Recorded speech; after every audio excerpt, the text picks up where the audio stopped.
Berth certificate ठाराइणा हुया UC office में जिंदो zero.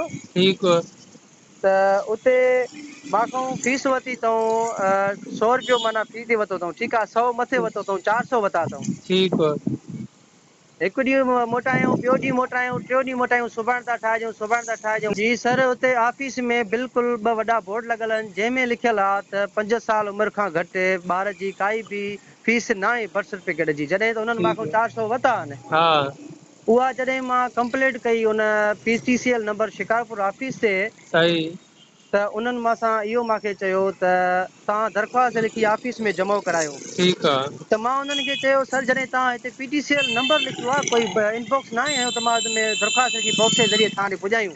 ठीकु आहे चई तव्हांखे अचिणो पवंदो, मुंहिंजो हिते 400 जे करे मां चवां थो मूंखे पंहिंजा 400 हक़ मिले। तव्हां होॾो चओ था त 700 रुपए जो पेट्रोल सां शिकारपुर अचां। चई कंहिंजे हथों मोकिलियो न त तव्हां सां ठीकु आहे ॻाल्हायां थो, हा तव्हां टीम वठी अचो, तव्हां छापो हणो, एक्शन खणो। ठीकु आहे ठीकु पोइ आहे जा नंबर तव्हां छो लिखियो आहे, जा इनबॉक्स हणो। इहो नंबर किथे तव्हां ॾिठो? सर इहो हुते यूसी ऑफिस में वॾा बोर्ड लॻल आहिनि, उते हुनजो अच्छा उते लिखियल कंप्लेन माना लिखियल हुयो त कंप्लेन। उहा कंप्लेन नंबर आहे। जी जी, वो PTCL नंबर हो ठीकु शिकारपुर आहे ठीकु जी आहे लोकल गवर्नमेंट ऑफिस जो। ठीकु आहे त उन हवाले सां सर तव्हां सां डिस्कस करणी हुई त हाणे असां पंहिंजो हक़ वठूं। 400 असां छो था खाइनि? घणा पंध कया अथव? सर असां अॼु बि वियासीं, कल्ह बि वियासीं, जुमे वारे ॾींहुं बि वियासीं। छंछरु आर्तवार त छुटी हूंदी अथनि। हा बिल्कुलु। ऐं अॼु वियो आहियां सर, मूंखे 2 घंटा पूरा मूंखे हुते वेट कराई अथनि। अच्छा तव्हां जॾहिं शुरूअ में ॾिनो आहे न त उहा मूंखे ठाहे ॾियो त तव्हांखे छा चयूं त सुभाणे ॾींदासीं शाम?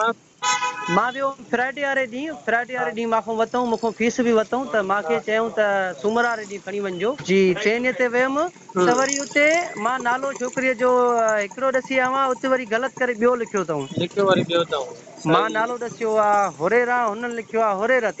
सिर्फ़ु मूंसां न हा तक़रीबन घणा माण्हू उते ऑफिस में वेठा जेके रड़नि पिया त असांखो पैसा नाजाइज़ी करे 200 400 फीस बि वठनि था ऐं 2 3 चकर ॾींहं असांखे पंधु था कराइनि। असां मज़दूरी कयूं या हिननि ॾे पंधु कयूं?